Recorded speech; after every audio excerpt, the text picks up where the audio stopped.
come to the floor this evening to talk about our national debt, and I'll be introducing a resolution here in a moment.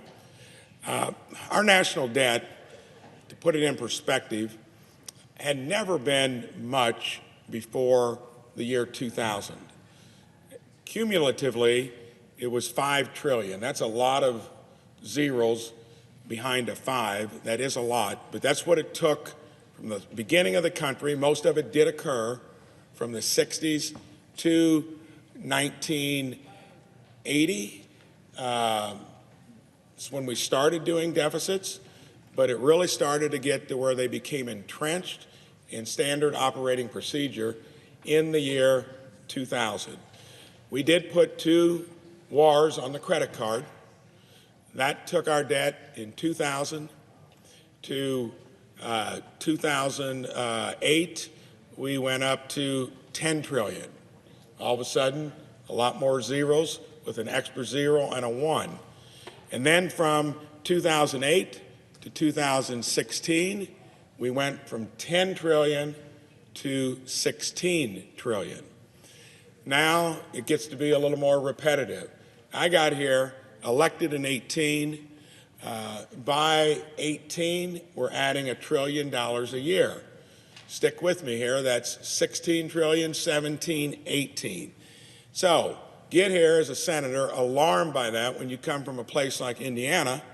You ran a business for 37 years, and if you even did anything close to that, I guarantee you your line of credit wasn't going to get renewed. Since then, and we had a pandemic in there, it has gotten to where we put a burden on future generations that I never imagined. I didn't think we'd see it in this short a period. Well, we did roughly put $4 trillion more on the books through the worst pandemic we ever had. I think many of us questioned whether that was necessary or not. Probably could have done better, but we had already gotten into the routine of maybe erring on the side of doing more rather than less. Well, since then, we have gone into enterprising through government that when we were borrowing just a few years ago, $1 trillion annually, now we're doing it every 6 months. And if you're good at math out there, try taking interest rates, which now are around 5, 6, 7%, depending on how the government's borrowing it, start applying that to 34 or 5 trillion, and the only blueprint we've got for us would be from the Biden administration that puts us $52 trillion in debt in 10 years. That is a burden on our kids and grandkids. They'll have to figure out how to pay it off. All of us here seem to be unconcerned about it, and I think it'd be a little different if we were knocking things out of the park. So those numbers never go away. Sooner or later, interest is going to, well, it's going to be sooner. Here, I think next year, we're going to spend as much on our entire defense industry and budget as we will on interest.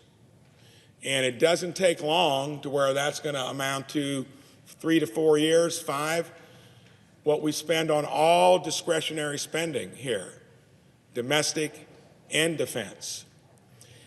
The government has grown from never being more than 20% of our GDP to now the new baseline is 25% of our GDP. Our economy has only grown maybe a couple percent a year. That is digging a hole deeper and deeper than anyone that is in the category of being kids and grandkids out there. Look out. It's not going to be easy to get back to where you're actually paying your bills as you accumulate them.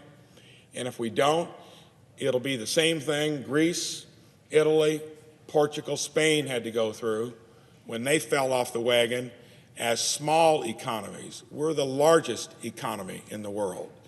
There's no good ending to it. So it's no more difficult than just not spending more than we take in.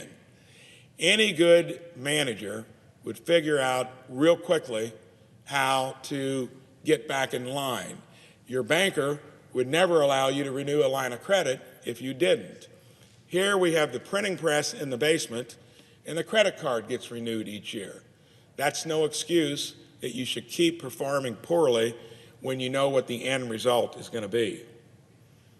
It's even a threat to our national security. For instance, we spend $850 billion roughly on defense. China, our main geopolitical foe, spends less than a third of that. Russia, who causes all that trouble around the world, spends about $90 billion. It begs the question, why can't we do better when we're spending all that money? It's because we don't have any of the safeguards. We're not running it like the biggest business in the world. We're running it like kids with their hands in the cookie jar, and that's not a good business plan. It's unsustainable. I'm not going to repeat the numbers, but if you take this out 10 years, that is going to be a mountain that is so high to climb, so hard to tear down, that it'll be tough to do. And we could do it easily by just not digging the hole any deeper, meaning freezing our spending, allocating our resources better, just like all states do. We choose not to do it. We need to start. I'm on the Budget Committee. We haven't done a budget in the federal government that we've adhered to in over 2 decades. So finally, we are going to have to start knuckling down and having discipline like everyone else does, or it'll end up like a Chapter 11 does in the real world when you've not paid attention to the details, you borrow too much money, and you got a couple years to work it out with your creditors. So hopefully we will never get to that. I'm introducing this resolution called the Recognizing the National Debt as a Threat to National Security. As if in legislative session, and notwithstanding Rule 22, I ask unanimous consent that the Senate proceed to the consideration of Senate Resolution 600, which is at the desk. The clerk will report. Senate Resolution 600, recognizing the national debt as a threat to national security. Is there an objection to proceeding to the measure? Without objection.